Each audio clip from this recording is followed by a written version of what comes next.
Oke, selamat malam semuanya. Bismillahirrahmanirrahim. Assalamualaikum warahmatullahi wabarakatuh. Oke, Waalaikumsalam warahmatullahi wabarakatuh. Waalaikumsalam warahmatullahi wabarakatuh. iya, oke, ketemu lagi. Senang sekali ketemu lagi sama kalian. Kita masih berkutat di literasi bahasa Inggris ya, masih bersama dengan Kak Ari. Cek, cek. Sekarang Kak Ari sudah share screen, layarnya sudah nampak jelas, Sudah Kak, sudah suara jelas. sudah jelas Jelas. Oke, banget. bagus sekali. Iya, oke. Kak Ari ingatkan ya, jadi untuk meminimalisir noise atau suara-suara yang tidak kita inginkan atau background yang kurang jelas gitu ya. Jadi mohon nanti pas Kak Arin jelasin semua mikrofonnya di mute ya. Jadi ketika yang baru mau masuk itu juga sudah ready, mikrofon di mute biar lebih kondusif kelasnya.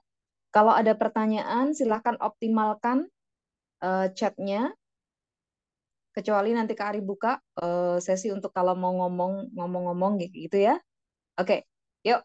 Sekarang kita mau mulai. Jadi sebetulnya target kita malam hari ini adalah kita mulai belajar aplikasi di dalam teks. Jadi yang kemarin masih bertanya-tanya loh, kok kita malah belajar grammar, kok kita malah belajar tenses, kok kita malah belajar active dan passive voice. Nah, itu merupakan skill dasar yang kita butuhkan untuk bisa memahami sebuah bacaan. Jadi untuk skill dasarnya Kari cuma akan ngajari dua, yaitu tenses sama yang kemarin ya, passive voice. Nah, sekarang kita mau masuk ini, tetapi kemarin kita kan masih punya sisa bahasan ya. Jadi ada satu exercise yang tidak selesai pada materi yang lalu. Oke, nah exercise yang lalu ini mau dibahas sampai tuntas atau kita skip langsung masuk ke materi yang kelima. Itu terserah kalian. Jadi kalau ini mau dikerjakan bersama-sama bisa, bisa juga kita langsung jump into the new materials. Oke, terserah mau bagaimana. Mau gasken mau yang mana? Oh, bahas. Oke, bahas ya. Oh, ada yang minta jam. Oke, Kak Arya akan lihat suara terbanyak ya, bahas atau jam. Oke, banyak yang request untuk bahas. Baik. Oke, yang jam ada beberapa. Oke. Ya, baik. Ya, karena mayoritas minta bahas, jadi yang minta di jam harap sabar dulu ya. Cuma satu exercise, karena kita cuma mau mengubah yang dari pasif menjadi aktif. Ini skills yang juga kita butuhkan. Karena nanti kalau kita menghadapi soal yang berbau-bau atau apa ya, soal tentang restatement, pernyataan kembali, skill ini juga kita perlukan ya. Oke, jadi kita akan bahas cuma 10 soal, ini nggak akan lama, langsung kita mulai ke materi yang baru. Oke, Ari, yang halo ada Kak Ari, coretan, oh iya, bisa di-share screen ulang. oke, ya, siap, sebentar.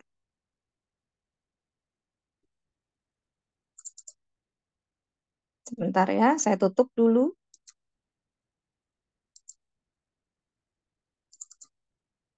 Ya,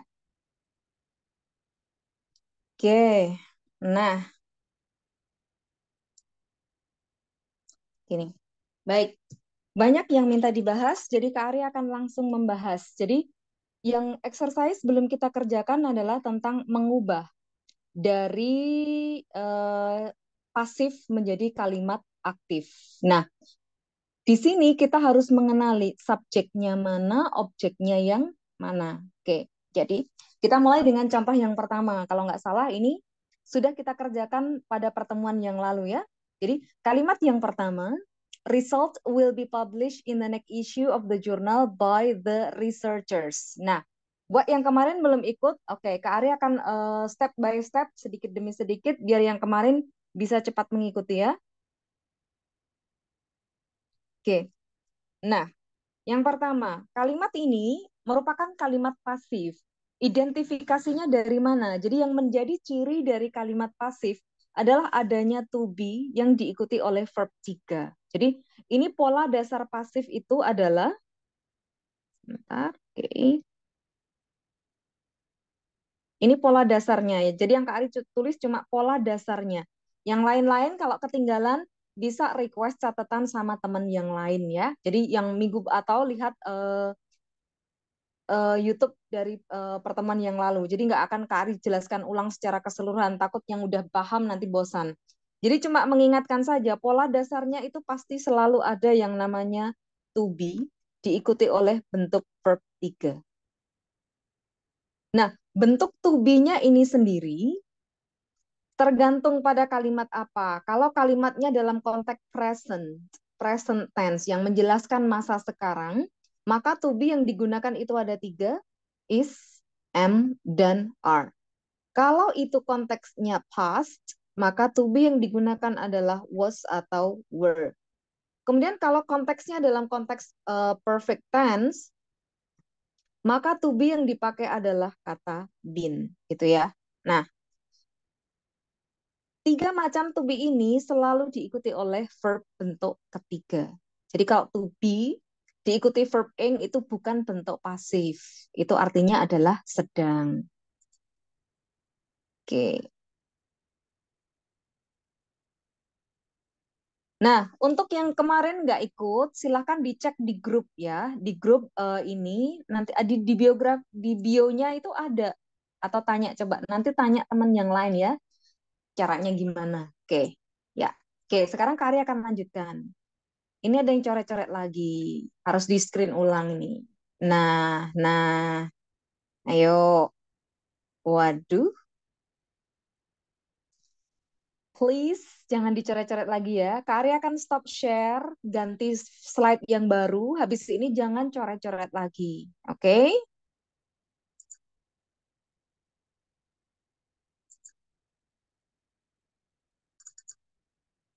Nanti kalau banyak yang nyoret nggak beres-beres nanti ya. Ya, oke. Nah, kemudian masih ada satu lagi. Kalau kita berhadapan dengan yang namanya modals. Modals itu contohnya adalah kata will, can, may, must, should.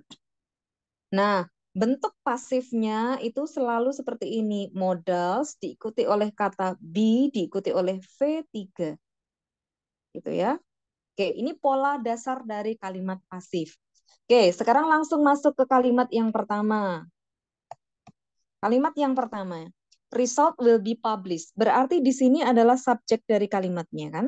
Will be published ini merupakan verb. Verbnya dalam moda kalimat pasif. Kok tahu? Lah ini ada yang namanya modals diikuti oleh be diikuti oleh verb bentuk 3.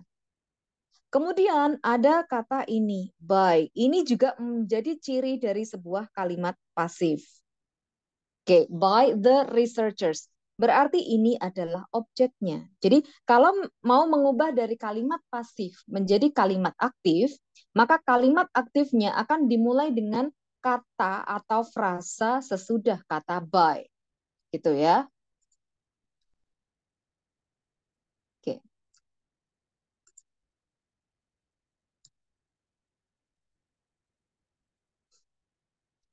Hmm, oke. Nanti minta catatannya nanti aja. Sekarang fokus ke sini dulu ya, biar nggak pecah-pecah konsentrasinya. Ya, oke. Jadi di sini kita mulai ya. Jadi maka kalimat aktifnya, ini kan kalimat pasif. Maka kalimat aktifnya akan dimulai dengan kata the researchers. Oke, jadi kalimat aktifnya adalah the researchers. Nah, sekarang kalimat itu bahasa Inggris kalimat ini kan harus selalu subjek, verb sama objek. Jadi kalau kalimat pasif itu pasti nanti akan punya objek ya, karena kalau nggak punya objek kalimatnya biasanya nggak bisa dipasifkan. Oke, the researchers ini subjeknya. Kemudian verbnya bagaimana? Nah, kalau will be published ini kan tentang resultnya. Jadi be-nya dibuang. Jadi the researchers will publish result in the next issue of the journal gitu ya. In the next issue of the journal gitu. Oke. Yuk, sekarang Kita akan mulai bareng-bareng, kita kerjakan cepat ya. Ketik di chat jawaban untuk nomor 2.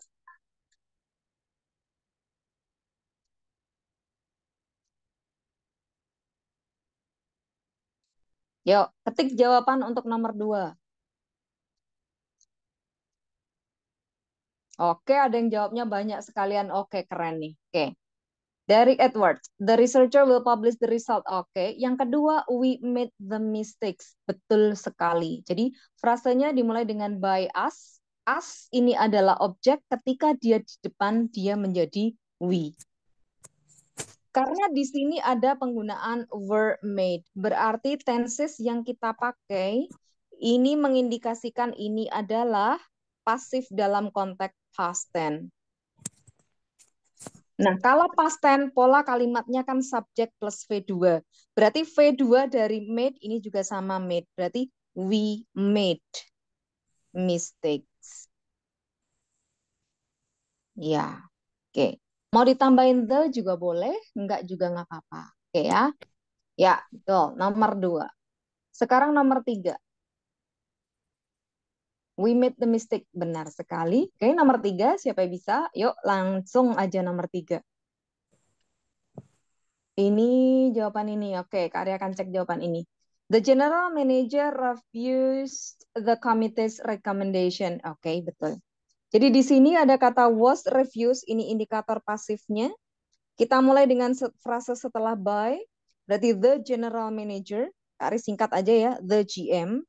The general manager. Karena di sini past tense, maka kita tinggal buang to be-nya menjadi refused the committee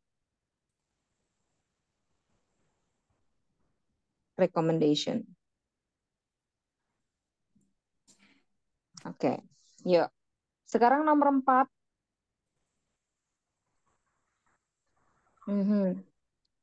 Nomor 4 ini masih kurang tepat, kurang teliti. The scientist, perhatikan, scientistnya pakai S atau enggak, satu atau banyak, gitu ya. Traces of ice has been discovered on the surface of Mars by the scientist. Perhatikan di sini, the scientist, ini bentuk plural ya. Jadi hati-hati, plural sama singular menentukan. Berarti kita mulai, the scientist. Berarti bukan has. Karena scientistnya banyak, makanya di sini pakainya adalah have. Been dibuang, discovered, traces of ice on the surface, dan seterusnya. Gitu aja ya. Oke, ya hati-hati ya.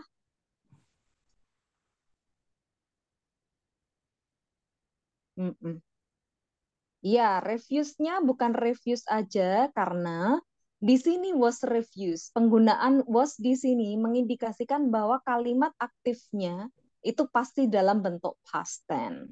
Gitu ya. Ini past tense, kalimat past tense, lampau penggunaan was.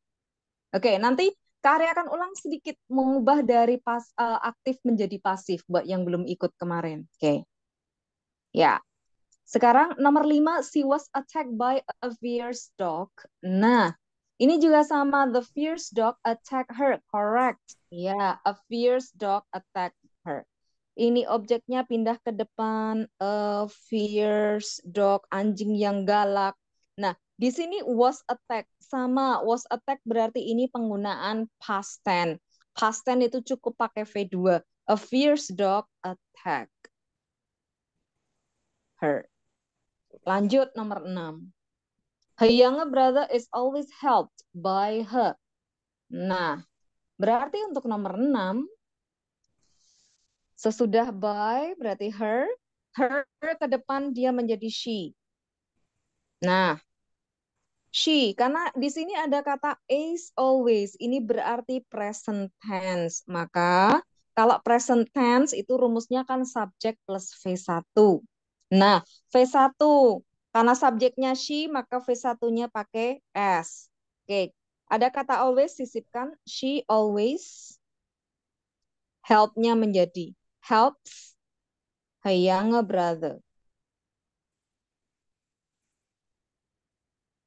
Every time dan seterusnya. Ya. Oke, tuh. To be-nya dihilangin, iya. To be-nya dihilangin. Oke, lanjut. He will be sent away to school by his parents. Nah, di sini berarti kita mulai kalimatnya dengan his parents will be sent, berarti will tetap dipakai, be dibuang, send-nya masuk bentuk satu. Will send, he menjadi him, his parent will send him away to school. Oke, gitu ya. Lanjut, nomor 8. John's supervisor has asked John to make a speech at the meeting. Oke, iya, betul sekali. Jadi, his supervisor ini objeknya pindah ke depan menjadi his supervisor. Karena his supervisor ini satu orang, tidak ada tanda huruf S di belakangnya berarti satu, maka digunakan has tetap ya. Been dibuang langsung ask John to make a speech. Dan seterusnya. Oke, lanjut. Sekarang kita mulai nomor 9. Lunch was being served by the waiter. Nah, di sini berarti kita mulai dengan kata the waiter. Hati-hati, di sini digunakan was being served. Ketika ada penggunaan kata being, ini berarti nanti kombinasinya adalah mengatakan tentang sedang, ya. Oke, tapi sedangnya di waktu lampau. Makan siang sedang disajikan oleh pelayan. Berarti pelayan sedang menyajikan. Nah, the waiter, maka the waiter pakainya ada was. Being ini dihilangkan be-nya, serve-nya tinggal tambahi serving. The waiter was serving lunch when blah blah blah blah. Oke. Terakhir nomor 10. A fair solution for the water crisis is being sought by the leader. The leaders are seeking a fair solution for the water crisis. Betul sekali. Iya. Oke. The leaders are, karena di sini leaders-nya banyak, maka to be-nya are seeking. Kenapa bisa seeking? Sought ini adalah V3 dari seek. Jadi V3-nya adalah sought, maka bentuk balik ke V1 seeking. Oke. The leaders are seeking a fair resolution dan seterusnya. Oke, gitu ya.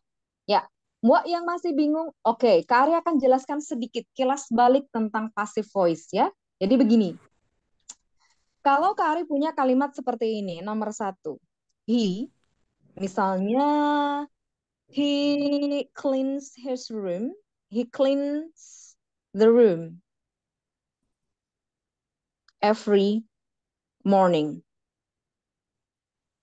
Nah, kalimat ini kita lihat dulu kata kerjanya menggunakan kata kerja bentuk berapa. Jadi di situ kita lihat kata kerjanya, kita akan tahu oh ini present, ini past, ini bentuk perfect tense gitu ya. Nah, sekarang kita lihat di sini digunakan kata kerja V1. Kenapa ada tambahan S? Karena subjeknya adalah he. Kemudian perhatikan penanda waktu. Ada penanda waktu every morning.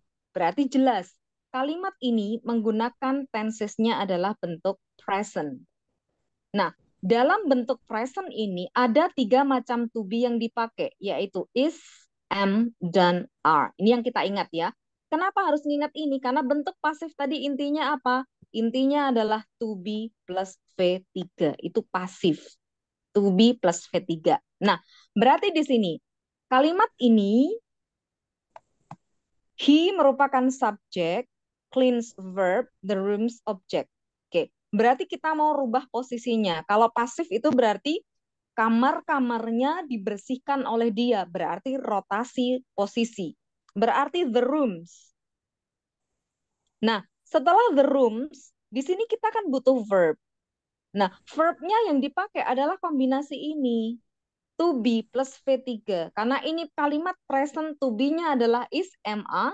Sekarang kita cocokkan. Kalau the rooms, rooms-nya banyak, maka pakai to be-nya adalah are. Kenapa bisa are? Karena ini kata gantinya adalah they. They are. Gitu ya. Oke, the rooms are. Sekarang setelah to be diikuti V3. Nah, V3 dari clean adalah clean.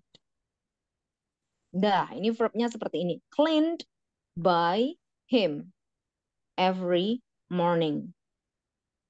Gitu ya. Nah, he kenapa berubah jadi him? Karena posisinya sekarang dia menjadi objek dari kalimat ini. Contoh yang kedua dengan tenses yang berbeda. Masih dengan kalimat yang sama biar jelas. He cleaned the rooms yesterday. Nah, di sini kita akan lihat, loh, ini kok tahu bisa ini past tense itu dari mana? Lihat kata yesterday. Ini menunjukkan konteks past tense. Lampau, sudah terjadi kemarin. Ciri yang kedua ada apa lagi? Ada kata ini, clean. Clean. Jadi kata regular verb seperti ini merupakan kata kerja bentuk kedua. Kok bisa tahu ini bukan bentuk dua, bukan bentuk ketiga? Ya, kata kerja bentuk ketiga tidak pernah berdiri sendiri, gitu ya. Pasti gandengan, kalau nggak sama to be ya sama has, have, atau had, gitu. Oke, he cleaned the room yesterday. Nah, di sini past, berarti nanti to be yang dipakai adalah was sama were. Sama prosesnya, the rooms. Karena ini the rooms, maka kita pakainya adalah were. Were, diikuti V3-nya adalah cleaned by him yesterday. Oke. Bentuk tenses yang ketiga yang sering dipakai. Misalnya, he is cleaning the rooms. Nah, di sini kata kerjanya menggunakan bentuk yang artinya sedang. Dalam bahasa Inggris ini disebut tensesnya adalah bentuk tenses continuous tense. Nah, nanti kalau dalam bentuk kalimat sedang, karena ada penggunaan ing, maka ing-nya itu nanti disisipin dengan kata being. Maka kalimatnya menjadi the rooms. Karena rooms banyak, maka karena ini present ya, sedang dan present. Kok bisa tahu present? Ini kata is menunjukkan ini present. Berarti pilihan to be-nya pilih seperti yang di sini, is, am, atau are. Nah, makanya the rooms are, sisipkan kata being, cleaned by him. Sama berlakunya nanti kalau pakai was atau were gitu ya. Dah, ini ulangan yang kemarin. Apakah sudah jelas, bisa dimengerti?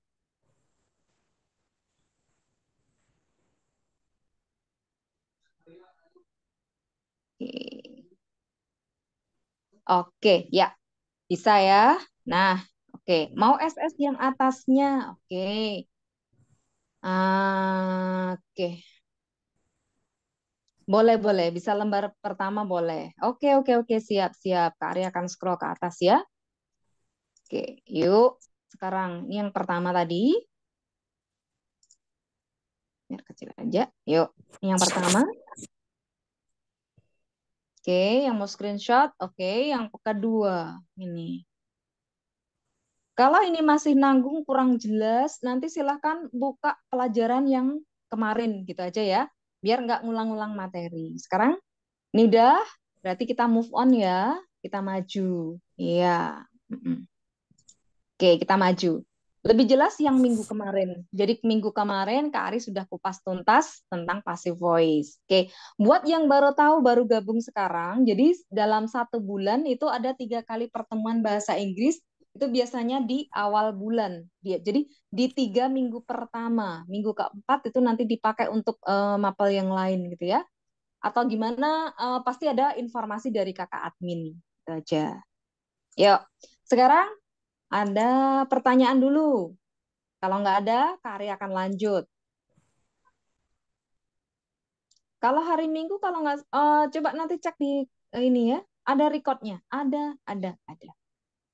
Oke, lanjut ya. Oke, sudah. Berarti Kak Ari akan masuk ke slide yang kedua. Jadi kita akan mulai dengan materi ini tentang reading comprehension. Kita udah masuk ke dalam teks. Nah, gaskeun lanjut. Oke, hayo siapa takut. Yuk, sekarang yang pertama, ini soal yang pasti keluar. Jadi nggak pernah absen dari soal-soal SNBT ataupun apapun istilahnya, soal yang berkaitan dengan main idea atau mencari topik ataupun menentukan judul itu biasa hadir. Juga dalam soal-soal TOEFL ini juga pasti ada.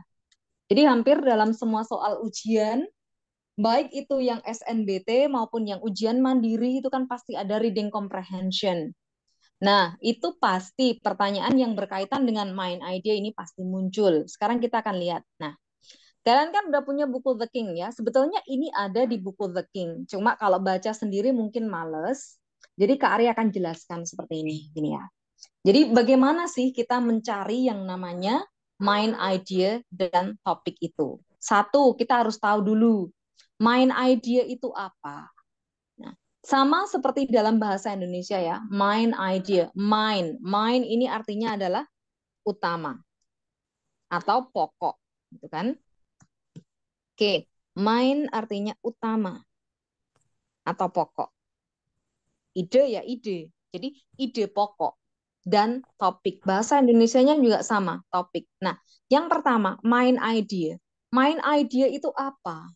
Jadi yang namanya main idea itu merupakan ide pokok atau gagasan utama yang menjadi inti dari sebuah bacaan.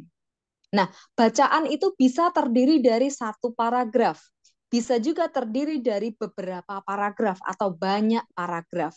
Akan tetapi, semua itu punya yang namanya kerangka.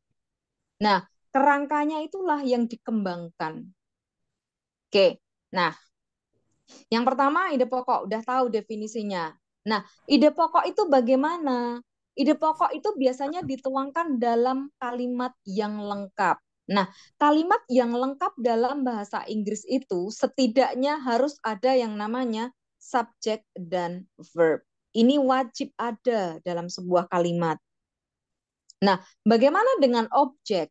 Objek itu tidak wajib ada. Jadi, objek itu tergantung kata kerjanya butuh objek atau tidak. Ada kata kerja yang tidak butuh objek. Misalnya, dia berhasil. Kata berhasil itu tidak butuh objek. Tapi kalau berubah menjadi kata kerja transitif, dia menghasilkan. Nah, menghasilkan apa? Nah, itu contoh kata kerja yang butuh objek. Gitu ya. Jadi yang namanya main idea itu biasanya dituliskan dalam kalimat yang lengkap. Pertanyaannya, di mana main idea? Kita pasti udah tahu. Biasanya di awal paragraf atau di awal teks. Biasanya. Jadi ini tidak selalu ya.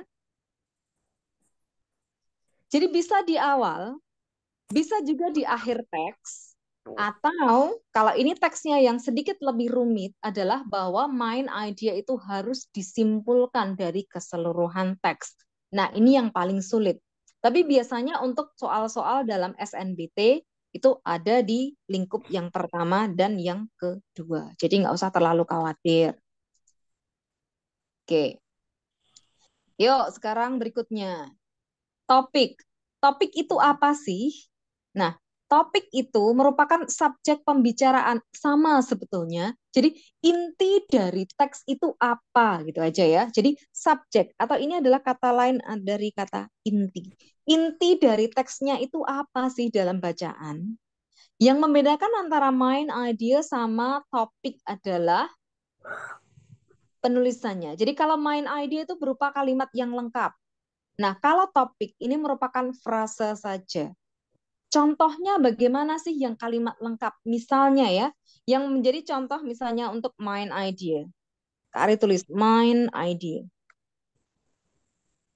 Misalnya gini, smoking. Oke. Yuk, siapa ini ya?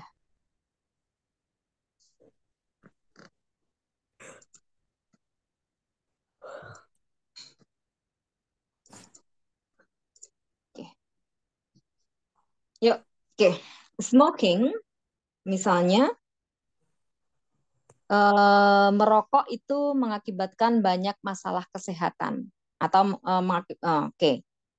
Smoking causes many health problems. Gitu ya. Jadi ini bisa disebut sebagai sebuah main idea. Lihat, smoking ini subjeknya, ini verbnya, ini adalah objeknya. Ini yang dimaksud berupa kalimat lengkap. Oke. Nah, kalau yang contoh topik itu gimana? Dari kalimat yang sama. Smoking causes many health problems. Kira-kira bisa menjadi topiknya bentuk kalau frasanya ada yang bisa tahu nggak? Ada yang bisa menebak nggak? Kira-kira kombinasinya gimana? Siapa yang mau coba? Kira-kira kalau punya main idea seperti ini, topiknya gimana? Ada yang mau coba tulis? Nggak ada? Oke, jadi intinya ini kan mau bilang bahwa merokok itu mengakibatkan banyak masalah kesehatan. Oke, bisa bilang smoking problem, masalah merokok itu nanti artinya. Smoking problem itu masalah merokok, permasalahan rokok gitu ya. Oke, jadi kita bisa merangkum ini. Kalimat ini akan terangkum. Nah, hampir problems in health. Oke. Ya, begini. Kalau kita punya mind idea seperti ini, kadang kita udah tahu, oh mind idea teksnya tuh gini. Terus topiknya gimana ya? Biasanya kan kita ada opsi jawaban ya. Jadi kalau ada opsi jawaban itu sedikit membantu. Kalau enggak kan kayak gini. Satu, kamu bisa bilang the danger of smoking. Boleh. Ini alternatif yang pertama. Atau bisa pakai alternatif yang kedua. Health problem caused by smoking. Ini juga bisa. Nah, ini adalah contoh perbedaan antara apa yang disebut sebagai mind idea dan apa yang disebut sebagai topik. Oke. Ini sudah jelas? Kalau jelas, Kak Ari masuk ke slide berikutnya. The disadvantage of smoking boleh bisa masuk. Jelas. Oke, sekarang kita lanjut ya. Jadi ini perbedaan antara mind idea sama topik. Oke, lanjut slide yang kedua. Typical questions. Jadi bentuk-bentuk pertanyaan yang biasanya muncul yang berkaitan dengan pertanyaan mengenai mind idea. Oke, yang pertama. Nah, itu nanti kalau suruh nyimpulin kesamaannya mana vocab gue kurang. Iya. Nah, itu sekali lagi masalah vocab harus topik lebih ngeringkasin ulang mind idea. Yes. Jadi topik itu bentuk ringkasan dari mind idea. Oke.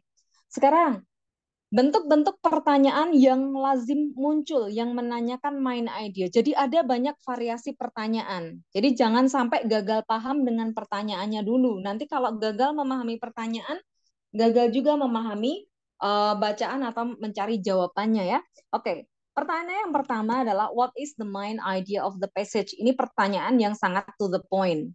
Jadi apa ide pokok dari bacaan? Oke, buat yang baru masuk belum tahu kata passage ini lebih sering digunakan daripada kata teks.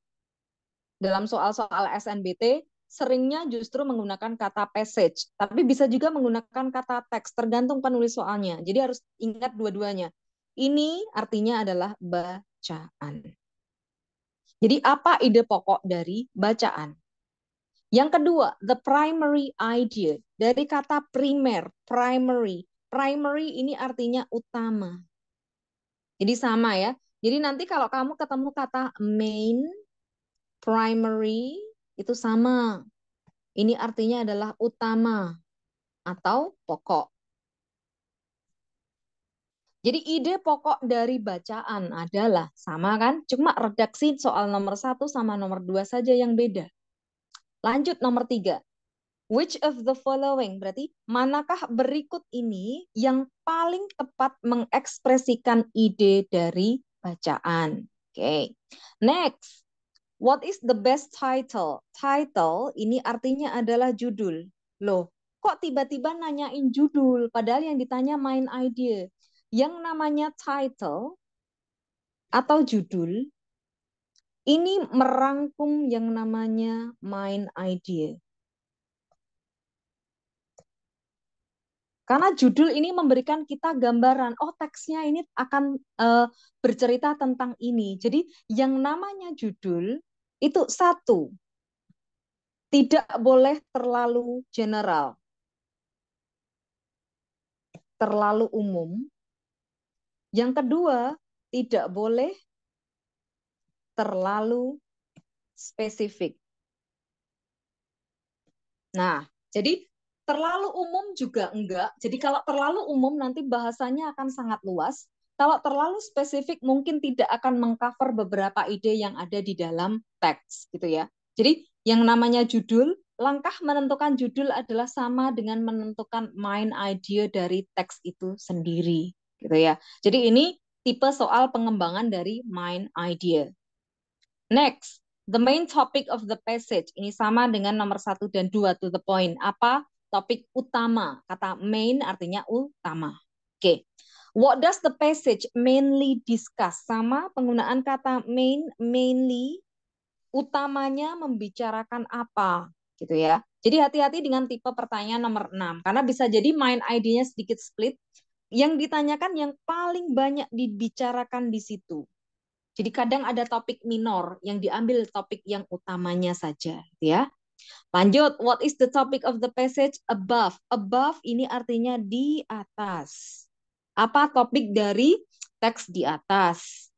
Nomor 8, what is the subject of the passage? Sama, yang namanya subjek adalah yang ditanyakan sama dengan ide pokok.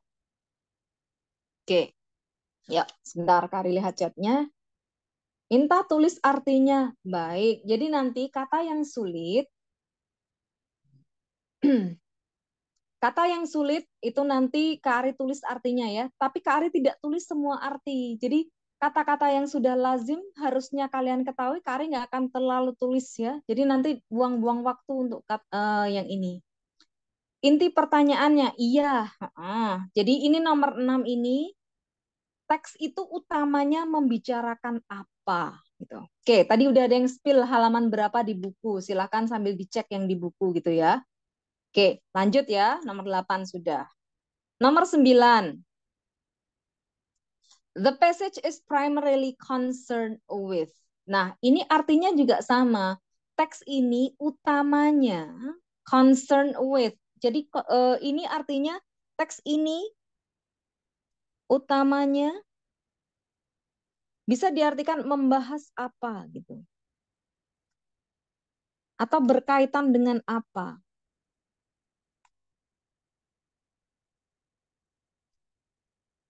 Oke, gitu ya. Lanjut, what does the passage mainly discuss? Ini hampir sama, tadi udah. Next, what is the author main point? Author, author ini artinya adalah penulis. Main point artinya poin utama dari penulis. Sama juga ini sama dengan yang namanya ide pokok. Oke. Terakhir, what is the author primarily concerned? Kata primarily ini artinya utama. Concern sama dengan yang di atas, berkaitan tentang apa. Jadi intinya ini sama ya, kalimat ini artinya penulis itu bahas apa. Gitu aja lengar TG. Gitu. Dah.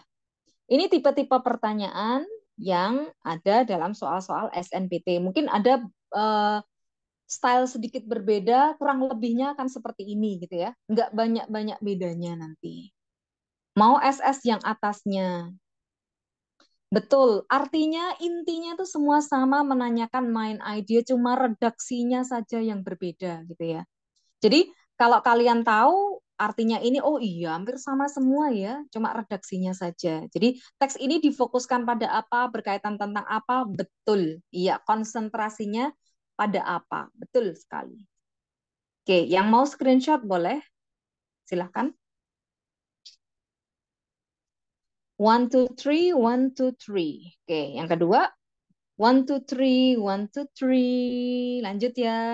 Oke, sekarang. Nah, tadi kenalkan dua jenis teks yang lazim muncul dalam soal nomor. Iya, semuanya nanyain tentang main idea. Oke. Nah, tipe teks hampir sama dengan bacaan dalam bahasa Indonesia. Betul, ya. Pokoknya intinya cuma kata-katanya aja yang beda. Intinya nanyain main idea ataupun topik gitu ya.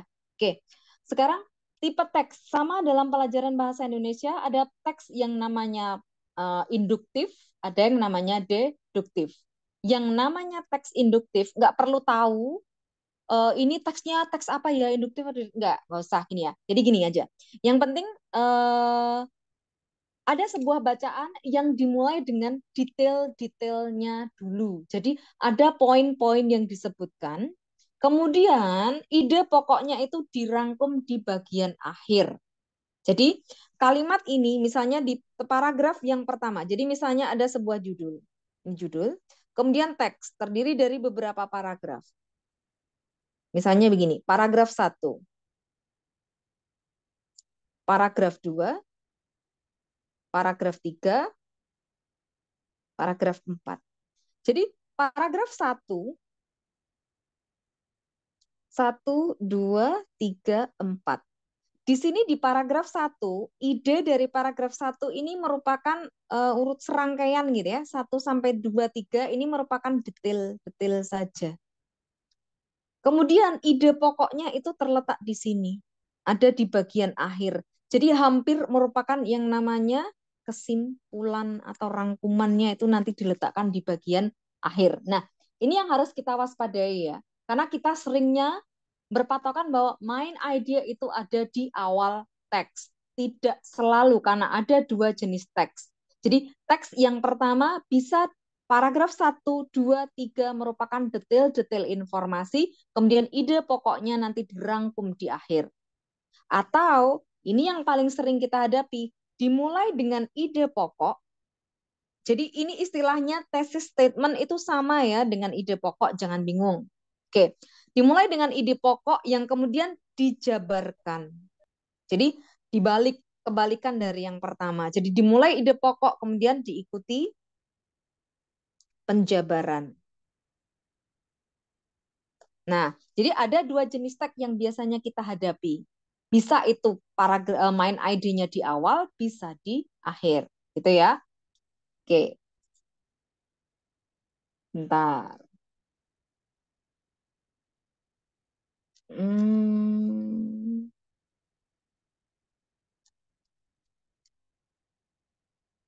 Oke, sama. Pertanyaan sama yang tadi ya. Oke, yuk lanjut ya. Nah, sekarang gini, bagaimana menemukan main idea atau topik dari sebuah bacaan? Jadi kalau kita cuma diminta mencari main idea dari sebuah paragraf, kadang kan ada soal yang hanya menanyakan topik dari paragraf 2 itu tentang apa, paragraf 1 ini tentang apa, gitu ya. Nah, caranya gini, kalau kita cuma menghadapi yang namanya sebuah paragraf, yang pertama langkahnya adalah mencermati kalimat pertama paragrafnya. Kenapa?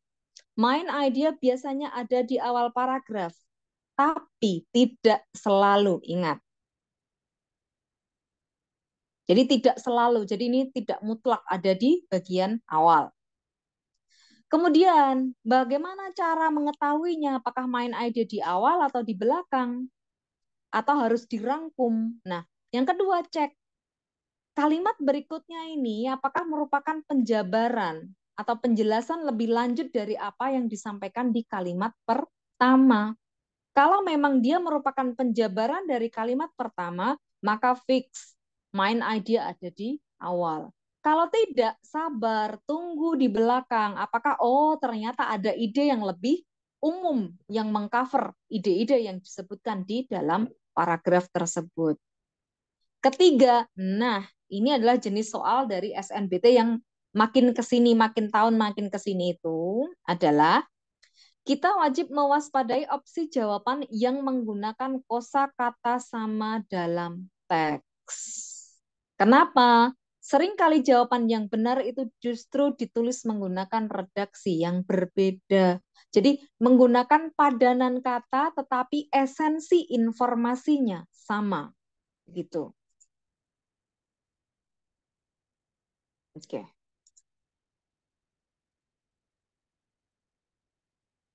Permisi, Kak. Iya, boleh. Boleh lihat Silakan. slide yang sebelumnya ini nggak? Oke, boleh. Mau screenshot soalnya. Baik, sebentar ya. Oke, slide sebelum ini. Oke. Yuk. Sudah, Kak. Makasih ya. Iya, baik. Yuk. Thank you, Kak. Iya, sekarang nah ini tadi sudah ya. Oke, nah ini. Jadi ini kalau bentuknya hanya Yang paragraf. ketiga itu, Kak. Bagaimana? Itu yang ketiga itu, Kak. Masih kurang ngerti. Yang ketiga itu yang mana?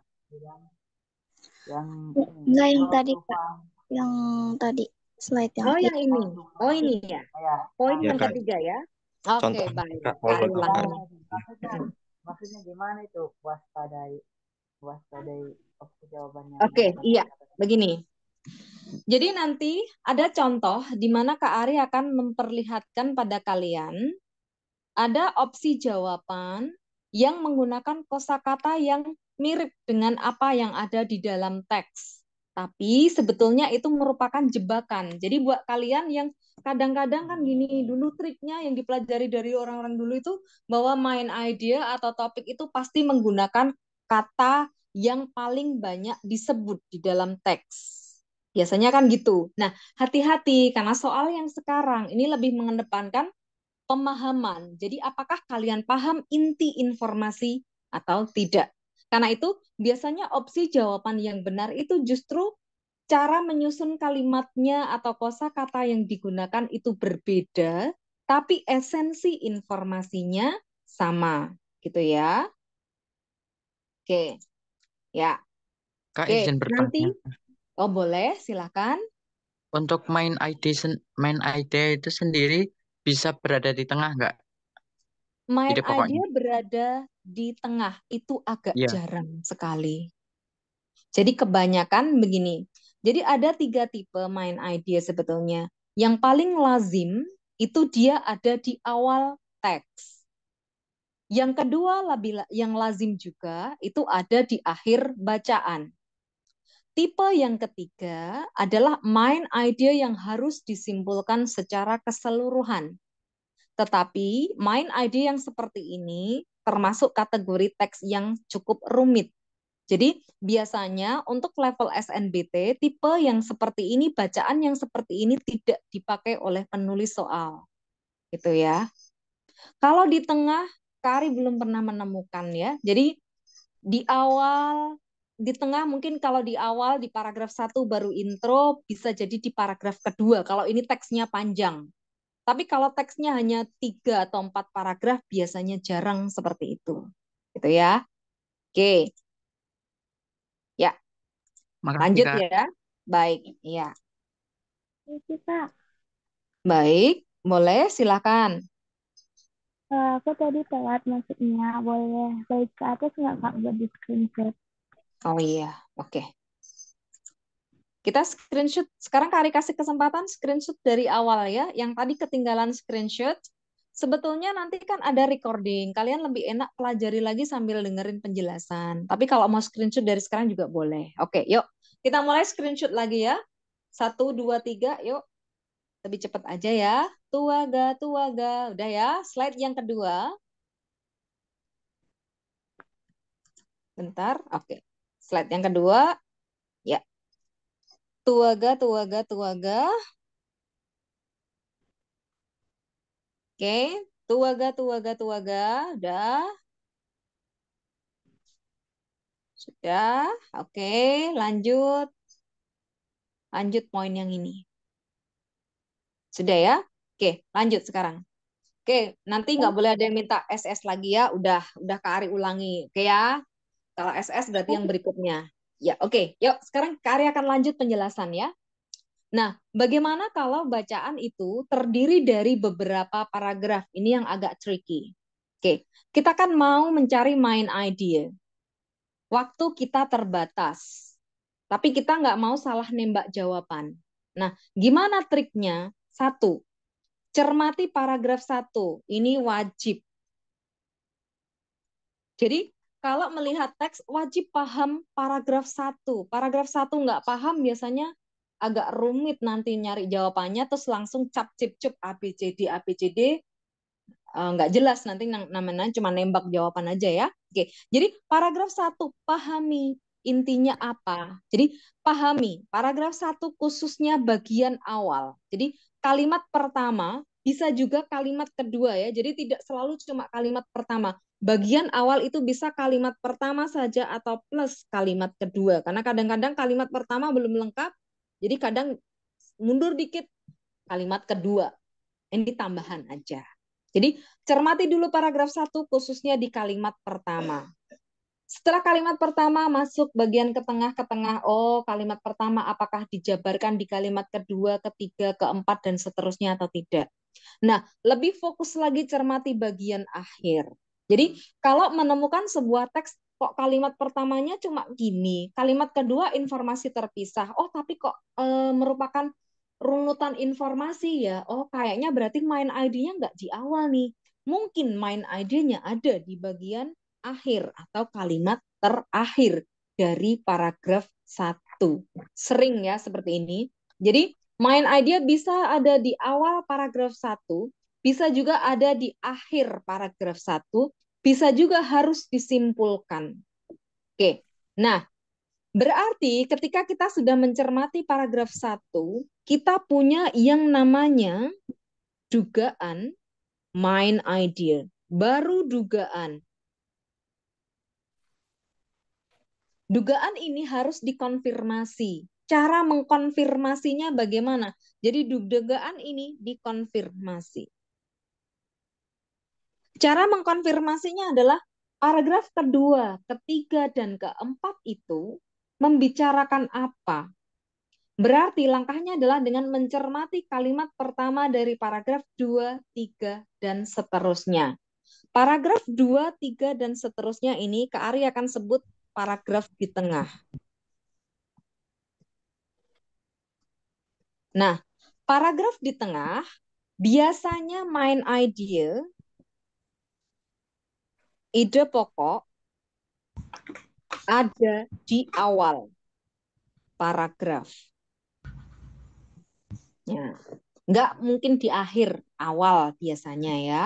Oke, jadi paragraf kedua, langkah cepatnya adalah lihat kalimat pertamanya. Kalau kalimat pertamanya kok baru transisi, berarti di kalimat kedua gitu ya. Bagian awal paragraf yang di tengah itu cermati. Nah, kalau seperti ini, kita tadi pertama punya dugaan. Nanti terkonfirmasi di paragraf 2, 3. Kalau tadi, oh paragraf 1 kok kayaknya juga bukan main idea ya. Lihat paragraf 2. Oh paragraf 2 kok agak beda lagi ya. Lihat paragraf 3. Nah berarti kemungkinan itu ada di akhir gitu ya. Oleh karena itu langkah ketiganya adalah cermati paragraf terakhir. Baik di awal maupun di akhir gitu ya. Jadi kita belum tahu apakah main idea di awal atau di akhir. Nah, kalau kita udah punya dugaan seperti itu, kita coba simpulkan dan cocokkan sama opsi jawaban yang disediakan. Poin nomor 5, jawaban yang benar seringkali menggunakan parafrase. Namanya parafrase ini adalah menggunakan redaksi yang berbeda. Maksudnya apa sih redaksi? Itu maksudnya cara penyampaian ya. Cara menyampaikan. Cara menyampaikan bisa berbeda. Tapi intinya, inti informasi sama gitu ya. Gitu. Ini Sudah. Pak. Oke, sebentar. Kalian akan lihat chatnya dulu. Ada pertanyaan yang masuk. Nah, ada Pak. Tuh, ada. Kenapa duduknya ini Bapak? Tolong di-mute dulu.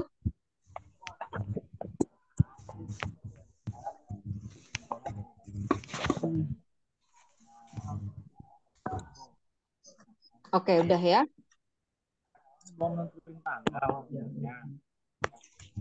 Dah, oke. Sekarang kita akan lanjut. Coba, sekarang kita akan masuk ke dalam contohnya. Jadi itu tadi teorinya, sekarang kita masuk ke contohnya ya.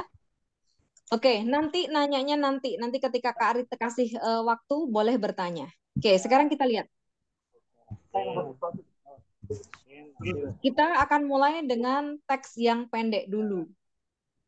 Nah, di sini kita punya 2 paragraf. Tolong di-mute dulu. Iya, kemana tuh belakang roh? Itu pakai PMR. Nah,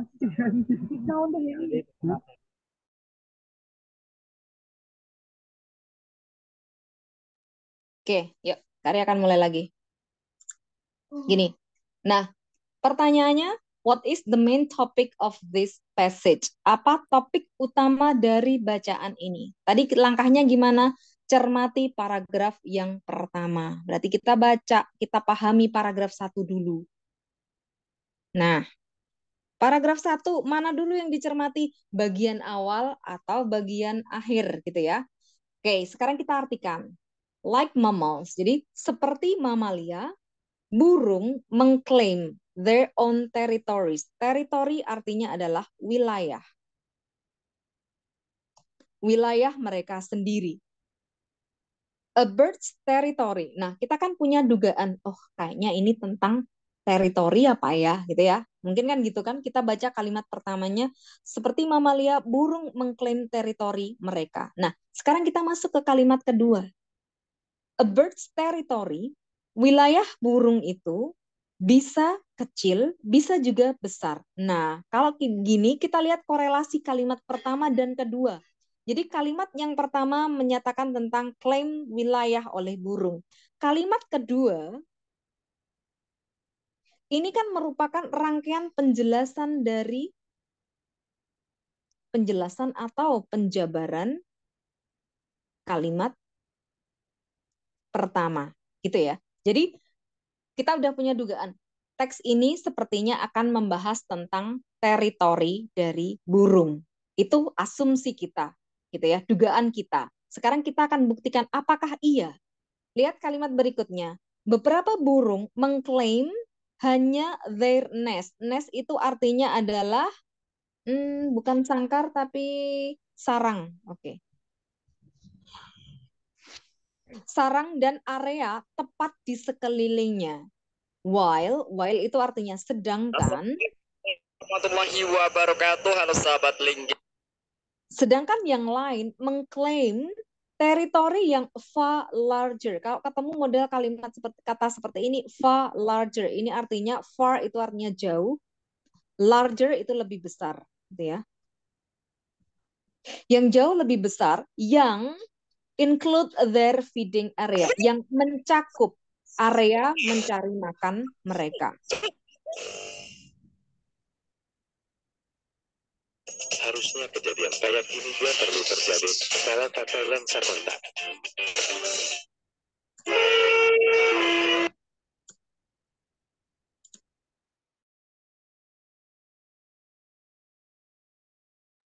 Oke, yuk. Kita lanjut. Baik, sekarang lanjut ya. Jadi gulls, penguin, dan beberapa waterfall. Misalnya, kalian nggak tahu gulls itu apa, nggak apa-apa, skip. Jadi tidak wajib tahu 100% kosakata. Jadi ada beberapa kata yang berkaitan dengan nama, itu nggak tahu, nggak apa-apa. Jadi misalnya kalian nggak tahu ini apa, dan ini apa, oh nggak apa-apa. Oke, nest, bersarang. In huge colony. Huge ini artinya besar. Koloni itu kawanan. Dalam kawanan besar.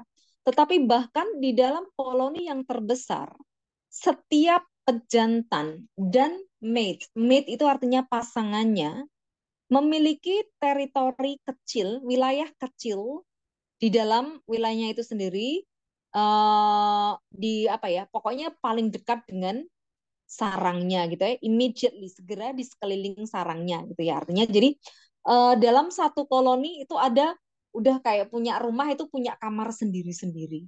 Oke, jadi kita punya dugaan ini adalah tentang territoriality di dalam kehidupan burung. Oke, paragraf 1 seperti itu. Kita punya dugaan main idea. Paragraf yang kedua, Male birds, burung jantan menjaga atau mempertahankan teritorinya, utamanya melawan pejantan lain dari spesies yang sama. Dalam beberapa kasus, sebuah panggilan peringatan atau pose yang mengancam mungkin merupakan bentuk pertahanan yang dibutuhkan, gitu ya. Tetapi dalam kasus yang lain, intruders itu orang yang menyusup, gitu ya, mungkin menolak untuk pergi secara damai. Nah, berarti dari dua paragraf ini, paragraf kedua mensupport ide yang ada di paragraf pertama. Nah, berarti kesimpulannya main idea ada di awal. Kalau ini termasuk gampang. Jadi nomor 1 ini jawabannya adalah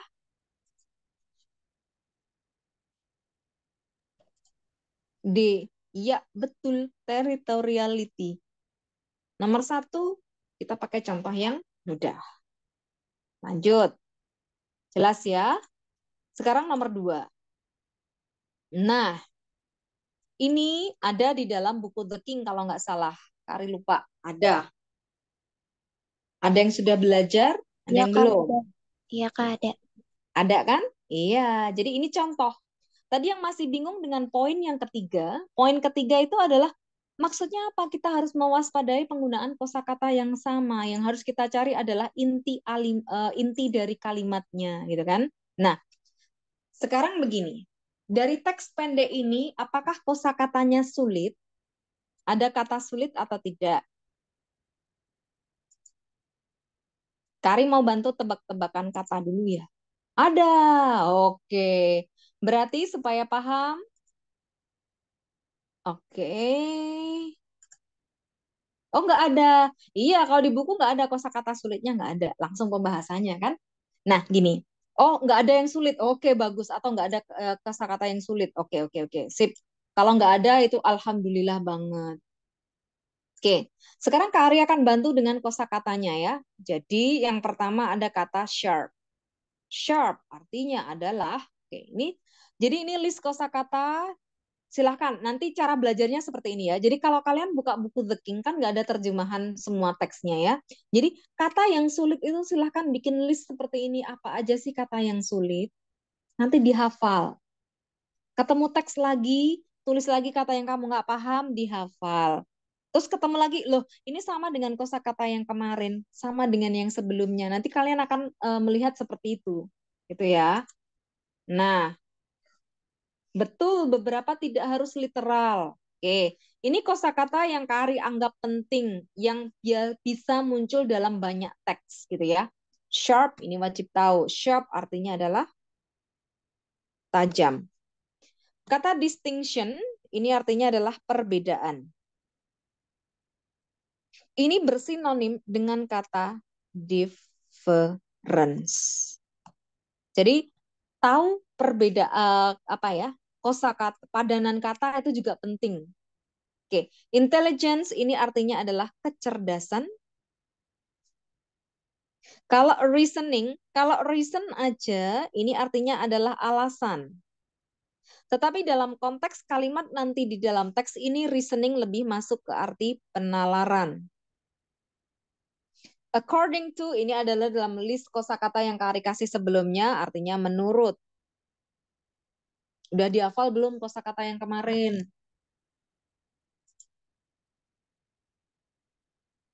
Oh enggak, kosakatanya biasanya kosakata yang biasa lebih susah dari TOEFL. Perasaan kamu saja mungkin ya. Ada beberapa memang teks yang agak sulit tapi tidak semuanya ya. Jadi ada standar soalnya itu tidak sulit-sulit banget juga. Absolute itu artinya mutlak. Achieve ini artinya mencapai. Dia punya sinonim, yaitu kata accomplish. Nah, achieve, accomplish. Terus ada kata balance. Balance ini artinya kalau dia sebagai noun ini artinya seimbang. Lanjut dengan kata wisdom artinya, bentar.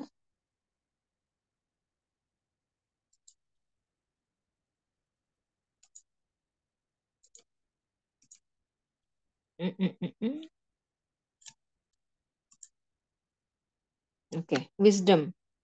Kebijaksanaan. Involve, melibatkan. Observer, pengamat. Merely, semata-mata. Atau hanya. Behold, itu artinya melihat. Ini agak jarang ya dipakai. Lebih seringnya pakai kata see. Certainty, kepastian. Shape, membentuk. Kalau ini verb, kalau dia noun, nanti artinya adalah bentuk. Gini ya. Oke, jadi cara belajarnya, cari kosakata sulit, hafalkan. Sekarang kita akan lihat teksnya ya. Oke, Karya akan artikan. Di dalam filosofinya John Dewey, sharp tadi tajam, perbedaan yang tajam is made. Ini bentuk kalimat pasif, dibuat antara kecerdasan dan penalaran.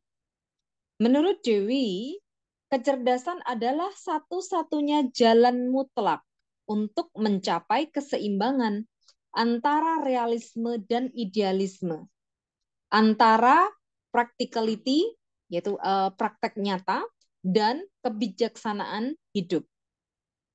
Kecerdasan melibatkan interaksi dengan hal-hal yang lain dan mengetahui hal-hal itu, sedangkan penalaran semata-mata merupakan aksi atau tindakan dari seorang pengamat. Sebuah pikiran yang melihat atau menangkap objek di luar dunia benda atau dunia hal gitu ya. Dengan penalaran, level dari mental certainty, kepastian mental itu bisa dicapai, tetapi melalui kecerdasan yang mengontrol, that control is taken. Oke, melalui kecerdasan kontrol itu diambil dari kejadian-kejadian yang membentuk kehidupan seseorang gitu ya. Nah, jadi dari sini kita cek dulu kalimat pertamanya. Dalam filosofinya John Dewey, perbedaan tajam dibuat antara kecerdasan dan penalaran. Oke, kita punya dugaan bahwa, oh, saya rasa main ID-nya itu ini loh. Jadi ini, coba perhatikan. A sharp distinction is made between intelligence and reasoning. Kenapa kita punya dugaan main ID-nya yang ini? Coba lihat kalimat sesudahnya. Menurut Dewey, kecerdasan adalah bla bla bla bla bla. Jadi dia menceritakan kecerdasan itu apa. Kemudian setelah menceritakan tentang kecerdasan, dia menceritakan tentang while reasoning. Nah, jadi dia menunjukkan perbedaannya antara kecerdasan sama penalaran. Nah, ketika ditanya topik dari teks ini apa?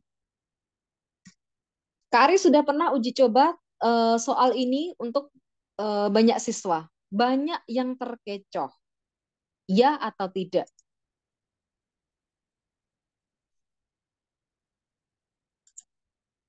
Jawabnya D. Oke, benar jawabannya adalah D. Tapi banyak juga yang terkecoh. Jadi ini banyak yang terkecoh karena di sini oh ada distinction. Nah, kadang-kadang karena nggak ngeh teksnya tentang apa, milihnya oh di sini ada intelligent of John Dewey. Di sini ada John Dewey terus ada kata intelligent. Oh ya, ini bisa masuk gitu ya. Oh, distinction loh, distinction juga ada di sini juga bisa masuk, ya kan? Kemudian Dewey's idea on the ability to reason. Ini semua kosakata ada di sini. Kalau kamu cuma mengandalkan kosakata yang sering muncul, bingung sendiri. Tapi pahami. Nah, benar sekali. Males baca. Nah, itu kalian maunya instan. Oke, sekarang Kari jelaskan. Kenapa di sini jawabannya adalah D. Yang belum baca buku The King ini ada ya. Oke, jadi how intelligent differs. Kata differ ini merupakan kata kerja. Ini adalah verb. Artinya adalah berbeda. Jadi ini merupakan bentuk kata kerja yang tidak butuh objek. Differ. Nanti kalian mengenal kata yang lain turunan dari kata differ. Ada kata different. Ini adalah bentuk kata sifatnya. Kalau diterjemahkan dalam bahasa Indonesia artinya sama, berbeda, tetapi kedudukan katanya dia adalah kata sifat. Kemudian, Ada lagi kata turunannya, difference. Nah, ini adalah kata benda. Ini artinya adalah perbedaan. Gitu ya. Nah, kenapa jawabannya D? D ini adalah how intelligence, bagaimana kecerdasan differs, berbeda dari penalaran di dalam works. Ini bukan kerja saja, ini bisa disebut juga artinya adalah karya. Di dalam karyanya Dewi. Kok bisa karyanya Dewi? Lihat kalimat di awal, in the philosophy of John Dewey. Berarti kita, oh berarti John Dewey itu menuliskan sebuah filosofi. Filosofinya gimana? Gitu kan? Nah, jadi jawabannya adalah yang D. Mungkin awalnya ada yang menebak, kok bukan yang E, Kak? Gini ya. Nah, kenapa jawaban yang E ini salah? Jawaban yang E ini adalah filosofinya John Dewey. Benar.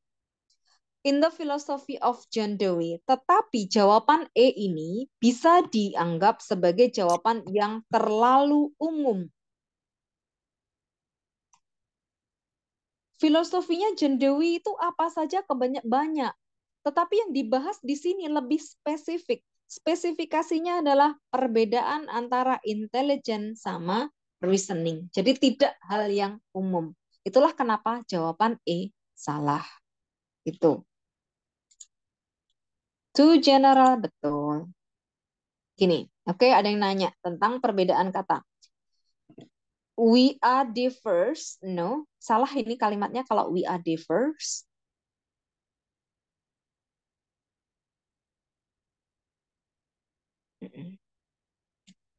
We are different, oke, betul. Kalau we are differs itu salah. Jadi gini, kalau kamu membuat kalimat, jangan pernah menyandingkan yang namanya to be disandingkan dengan V1 atau V2. Ini selalu yang namanya salah.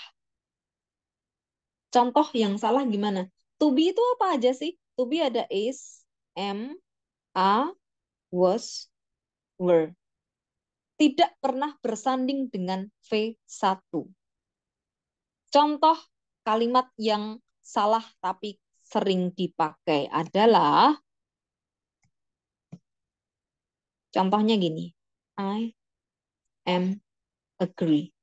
Ini kesalahan fatal yang sering dipakai oleh banyak orang. Kesalahannya di mana? Di sini kita punya verb. Bentuk pertama, agree. Verb bentuk pertama tidak boleh berdampingan dengan to be. To be itu dipakai kalau dalam kalimat tidak ada verb karena dia difungsikan sebagai verb. Gitu ya. Jadi kalau we are differs beda. Jadi kalau mau bilang adalah misalnya contohnya pakai differ gimana? Human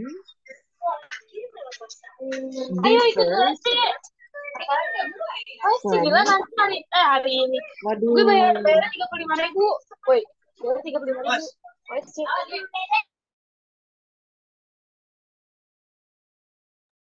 Oke. Nah, contohnya adalah human differs from animals. Jadi manusia berbeda dari binatang. Loh, kenapa di sini ada tambahan S? Kalau misalnya di sini kita cuma pakainya human itu berarti subjeknya singular, gitu ya. Differs. Oke, itu contohnya. Terus human differs from animal. Ini kan subjek. Ini verb. Oke. Terus bagaimana kalau pakai kata different, Kak? We are different. Nah, di sini adalah kata sifat. Karena kalimat ini tidak memiliki verb, sedangkan sebuah kalimat di bahasa Inggris wajib memiliki verb. Di situ to be masuk. Dia berfungsi sebagai verb penggantinya. We are different. Gitu ya. Oke, sekarang coba Pak Ari lihat chatnya. Apakah to be selalu berdampingan dengan V3? Oke, nah to be itu bisa berdampingan dengan verb. Bentar di bawahnya aja agak ini. Oh, penuh ternyata. Oke. Agak di atas aja, enggak ada punya gini. Apakah to be bisa berdampingan dengan verb? Bisa. Contohnya gini. He is studying. Jadi ini yang namanya to be berdampingan dengan verb ing. Nah, ketika to be ini bersanding dengan verb ing, maka kalimat ini memiliki artinya adalah sedang. Yang kedua, kalau to be disandingkan dengan V3, he is, misalnya, apa ya? He is cold. Ini adalah V3-nya, cold. Maka ini merupakan bentuk kalimat pasif. Artinya apa? Dia dipanggil. Gitu ya. Nah, itu jadi to be bisa berdampingan dengan verb, tetapi bentuknya adalah verb ing atau verb bentuk 3. V3 biasanya di present perfect, iya, betul. Jadi yang namanya verb bentuk ketiga, misalnya ada kata has. V2-nya menjadi had, V3-nya had. Kata eat, ate, V2, eaten. Ini dihafal, ini PR pertama dari Kak Ari, menghafalkan irregular verbs. Perubahan beserta artinya. Nah, biasanya dalam bentuk perfect tense itu kata kerja bentuk 3 pasti berpasangan dengan has atau have. Misalnya, he has eaten. Atau kalau past perfect, he had eaten. Kalau pakai they have eaten, gitu ya. Jadi ini pasti kata kerja bentuk 3. Dah. Oke, kita lanjut. Nanti jadi bahasan grammar lagi nanti ya. Oke, 1. Yang kedua sekarang. Yuk, siapa mau coba? Kari kasih kesempatan untuk mengerjakan dulu.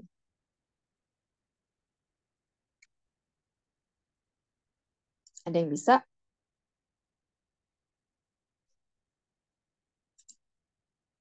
Oke, ada yang menebak D? Yang lain?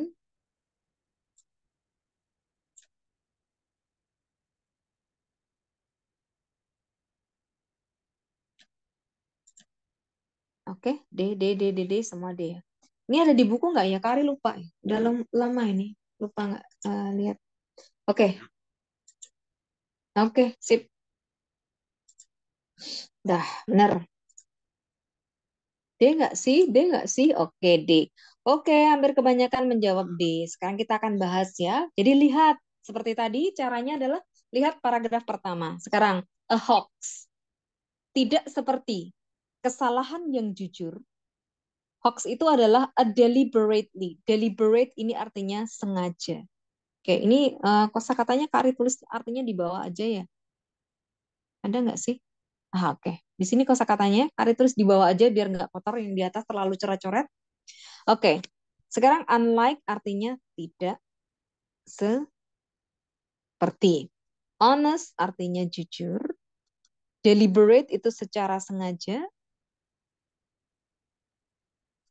Concoct. Concoct itu artinya menyusun atau membuat. Fraud, fake, swindle, forgery. Ini dianggap saja hampir sama. Ini artinya adalah sesuatu yang palsu gitu ya. Benda yang fake, fraud, palsu. Oke. Lanjut accomplish. Ini tadi sama dengan kata achieve artinya mencapai. Nah, ketemu lagi kan kata yang sama? Kita udah ketemu kata ini 2 kali kan? Religion ini artinya adalah agama. Science artinya adalah pengetahuan. Art ini artinya adalah seni. Famous artinya terkenal. Ada yang tahu sinonim dari famous? Silahkan ditulis di chat. Sinonimnya apa untuk famous?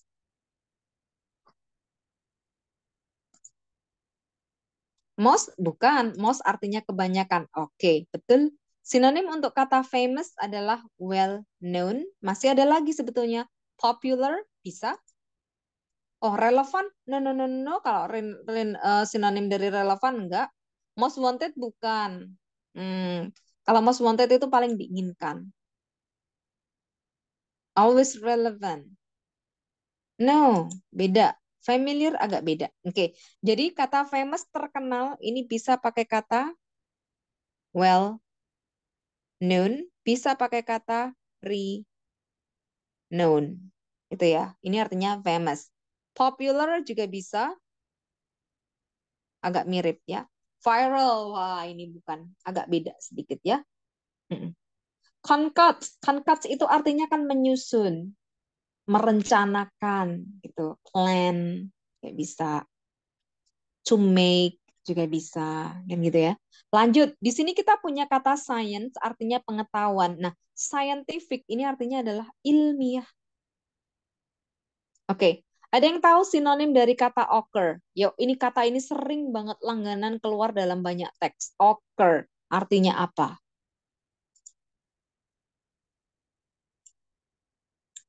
Muncul bukan. Kurang pas nanti kalau occur muncul artinya. Happen atau terjadi, betul. Jadi kata occur ini sama dengan kata happen. Artinya adalah terjadi. Oke. Uncover, un artinya tidak, cover itu menutup, tidak menutup, berarti ini artinya adalah membuka. Jadi ini dekat dengan kata reveal, mengungkapkan. Lanjut kita punya kata skull, skull ini artinya tengkorak. Jawbone, jaw ini rahang. Kemudian remains, remains ini artinya sisa-sisa. Represent, mewakili.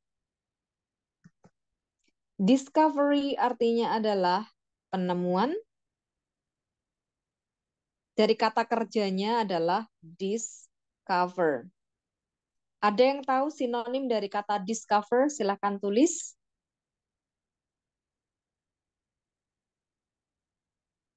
Yo, apa sinonim dari kata discover? Find, boleh. Masih adalah yang lain. Bisa bersinonim dengan kata find. Apalagi? Oke, kita lihat. Found, found itu bentuk kedua dari find. Find out, ini artinya mengetahui, agak beda, tidak masuk kalau find out. Invention, oke, invention ini adalah kata benda, nanti sama dengan discovery. Jadi kata kerja yang dipakai, invent. Jadi ini sama dengan kata invent. Oke, nah bisa pakai kata find, bisa pakai invent. Catch, catch itu menangkap. Oke ya. Nah, discovery ini yang sama dengan kata invention. Beda nggak sih sebetulnya kata discover sama invent? Dalam bahasa Indonesia cuma ada terjemahan artinya adalah menemukan. Tetapi dalam bahasa Inggris sebetulnya ada sedikit perbedaan nuansa arti antara discover sama invent. Contoh kalimatnya. Christopher Columbus discover America. Kemudian misalnya lagi Thomas Alva Edison invented light bulb. Kan gitu. Nah, yang namanya discover berarti bendanya itu sudah ada dan kita menemukan, oh pertama itu masih tersembunyi, kemudian ada yang menemukan. Nah, itu kita pakai kata discover. Tetapi kalau kata invent, ini menemukannya ini dengan proses yang namanya, makanya kalau ditanya sinonim untuk kata invent yang paling dekat adalah kata create. Dengan arti menciptakan. Jadi pakai proses menciptakan. Itu yang bedanya antara discover versus invent. Oke, lanjut dengan kata study. Study, coba tulis arti kata study. Nah, betul. Discover previously exists, never exists until invented. Betul sekali, tepat sekali penjelasannya. Nah, ada kata arti lain yang artinya belajar.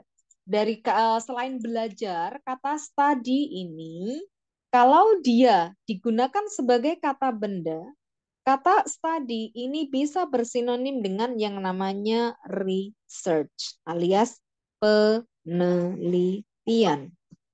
Bisa juga ini artinya adalah kajian. Kalau dia sebagai verb, maka artinya satu, belajar. Bisa juga artinya mengkaji.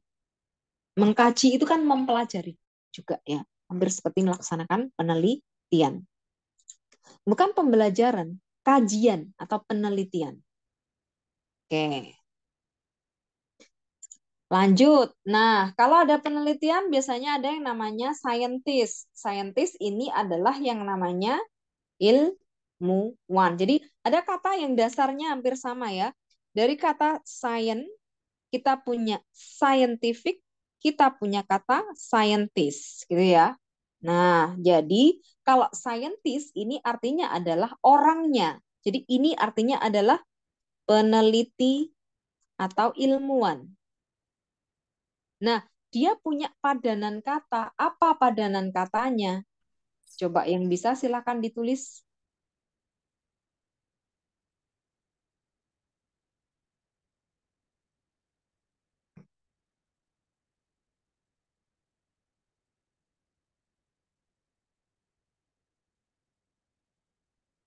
Yang bisa. Kalau scientific itu skincare, oh iya. Iya, kan font belum kita artikan. Memang Kak Ari sengaja skip karena kita ada kata ini yang masih kaitannya dulu ya. Nanti Kak Ari tulis artinya. Researcher, betul sekali, researcher. Ini sama artinya dengan kata researcher. Oke, nah kembali ke kata confound, mungkin ini termasuk kata yang baru. Confound ini artinya bisa bermacam-macam. Ini satu artinya membingungkan. Bisa juga artinya mencampur. Mencampur aduk, itu confound ya. Atau bisa juga, ini artinya lumayan banyak ya. Jadi tergantung konteks kalimatnya nanti bagaimana. Atau bisa juga confound ini, Kari tulis di sini ya, confound ini artinya mengacaukan. Intinya hampir sama ya. Mencampur, membingungkan, mencampur adukan, mengacaukan. Oke, mirip. Oke, dah. Ini kosakatanya. Nah, kosakata sudah, kita akan masuk ke dalam teksnya sekarang. Tadi jawabannya adalah D. A definition and example of a hoax. Oke, memang benar jawabannya D. Sekarang kita akan terjemahkan kalimat ini. Khususnya yang pertama dulu ya, paragraf 1. A hoax. Tidak seperti kesalahan yang jujur, merupakan sebuah rencana yang sengaja dibuat untuk menyampaikan untruth. Un artinya tidak, ketidakbenaran sebagai sebuah kebenaran. Ini bisa mengambil bentuk fraud, fake, swindle, atau forgery. Ini terjemahannya anggap saja ini hampir sama, artinya bentuk kepalsuan, palsu gitu ya. Dan bisa, it can be accomplished, ini bentuk pasif, dan bisa dicapai di hampir semua field. Field artinya bidang. Successful hoaxes, jadi hoax yang berhasil, telah disampaikan ke publik di dalam bidang-bidang yang bervariasi seperti politik, agama, ilmu, seni, dan sastra. Oke, jadi ini membahas tentang yang namanya hoax. Hoax itu apa? Berarti paragraf 1 ini kita stepnya satu persatu. Oh, paragraf 1 berarti bicara tentang yang namanya definisi hoax. Sekarang kita lihat paragraf yang kedua bagaimana.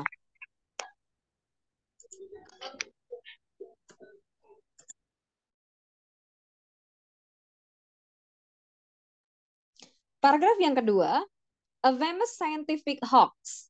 Sebuah hoax ilmiah yang terkenal itu terjadi tahun 1912 ketika Charles Dawson mengklaim telah uncover, berarti sama dengan artinya discover.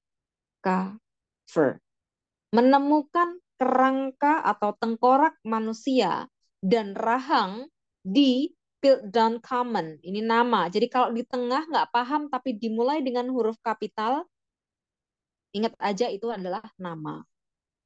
Di Inggris bagian selatan. Nah, berarti yang kedua ini bicara tentang yang namanya example-nya. Dapat kan? Oke. Kemudian, kalau kita mau lanjut ya, kalau misalnya skip juga nggak apa-apa.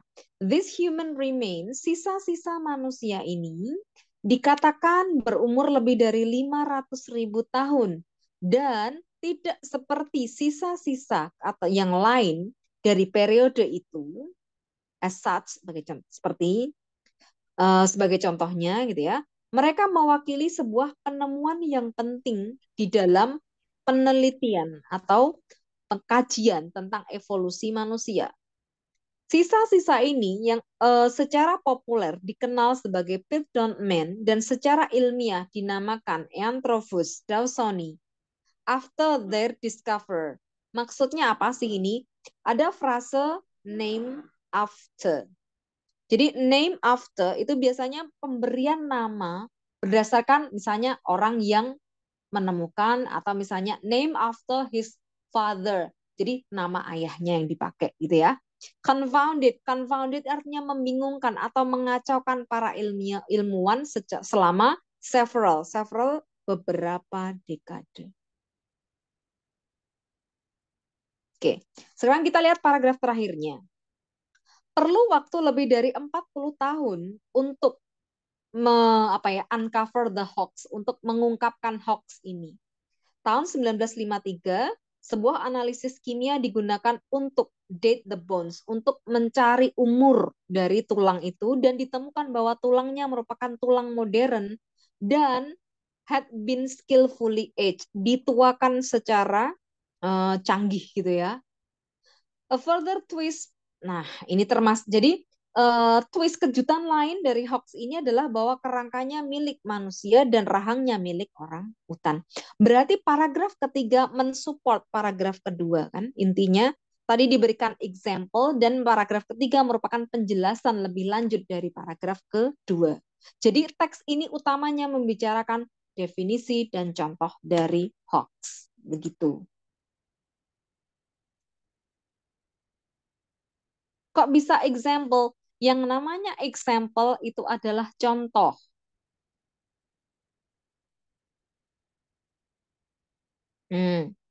Di sini ada kata a famous scientific hoax. Ini kan menyebut sebagai contoh kan? Ya, mencontohkan meskipun tidak for example gitu kan? Enggak. Iya.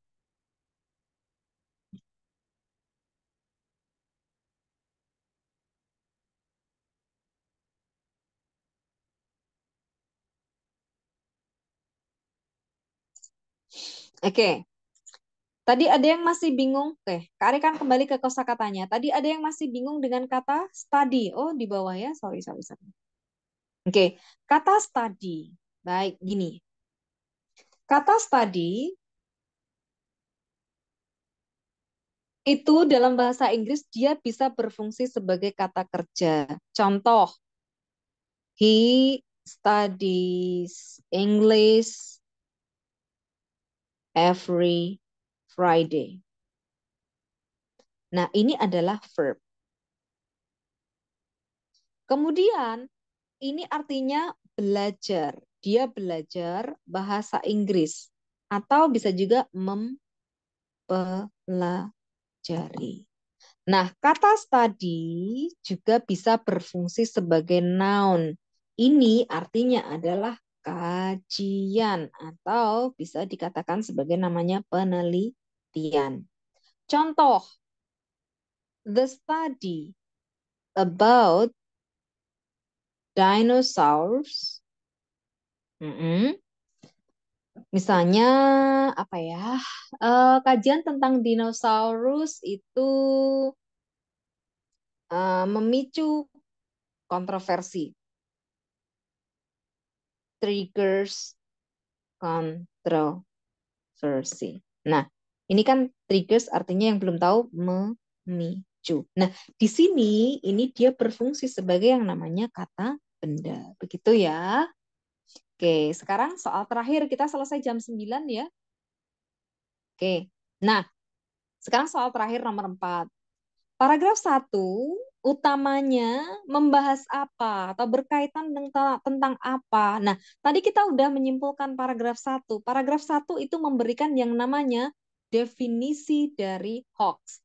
Definisinya ada di mana? Di kalimat pertama ini, a hoax is bla bla bla bla bla. Oke, ini merupakan namanya definisi. Maka jawabannya adalah B. Sudah. Baik, materinya sudah selesai. Kalau ada pertanyaan, Kak Ari kasih kesempatan sebentar. Yang mau bertanya, boleh. Mau SS. Selain yang mau SS, ada pertanyaan lain? Kalau tidak ada, nanti habis ini Kak Ari akhiri ya. Ya, berarti kalau paragraf di bawahnya melengkapi ide dari paragraf di atasnya, kemungkinan paragraf yang pertama itu merupakan main idenya. Tapi hati-hati dengan seperti ini. Paragraf 1 dan 2 ini agak terpecah idenya. Maka ketika ditanyakan mendiskusikan apa, kita pakai dua-duanya. Gitu ya. Oke. Nomor 4 nggak paham. Oke. Nomor 4, paragraf 1 utamanya membahas apa? Gini, berarti nomor 4 ini pertanyaannya menanyakan tentang topik dari paragraf 1. Itu intinya. Nah, topik paragraf 1 itu kan membicarakan tentang definisi dari hoax itu sendiri. Itu ya. Save key, tolong dihapus save key. Biar Kak Ari nggak usah start over lagi. Coba dihapus langsung, set, yuk.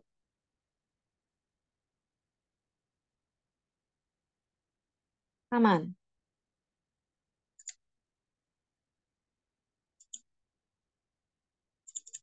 Oke, dah. Gitu ya. Jadi untuk malam hari ini adalah contoh bagaimana mencari main idea. Untuk next meeting, pertemuan besok, Kak Ari, cara cepatnya. Nah, untuk main idea memang ini yang Kak Ari sampaikan tadi merupakan cara cepat. Tembak paragraf 1, kalimat pertama paragraf 2, kalimat pertama paragraf 3, cek paragraf terakhir. Itu cara paling cepat. Nggak ada lagi cara pintas untuk mencari main idea yang aman. Main idea sama kesimpulan kurang lebihnya bisa sama ya. Oke, sudah. Nah, oke, sudah jam 9 lebih 6 menit. Kak Arya akan akhiri sesi malam hari ini. Kita ketemu lagi pada bulan depan ya. Jadi Jumat besok bukan bahasa Inggris, tidak ada lagi bahasa Inggris. Oh, mau SS. Oke, sorry, maaf. SS-nya mulai dari kosakata yang mana? Ini ya. Oke, yuk.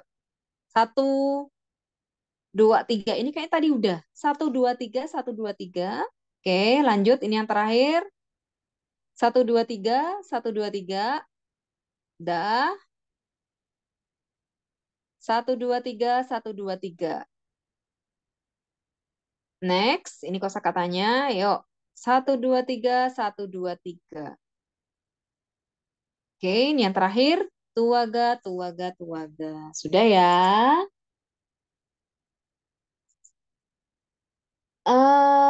Tentang penggalan sastra. Ya, kalau sastra ini memang agak sedikit complicated. Itu nanti besok bahasanya ya. Oke, ini dah. Oke, sekarang Kak Ari akan tutup. Baik, nanti filenya Kak Ari kirim ke kakak admin. Sabar, tunggu hari kerja ya. Karena kakak admin kan juga libur kalau Sabtu Minggu gitu ya. Jadi sabar. Dah, thank you semuanya. Tetap semangat. Sampai ketemu pada pertemuan yang akan datang ya. Kak Ari akhiri. Assalamualaikum warahmatullahi wabarakatuh. Wah.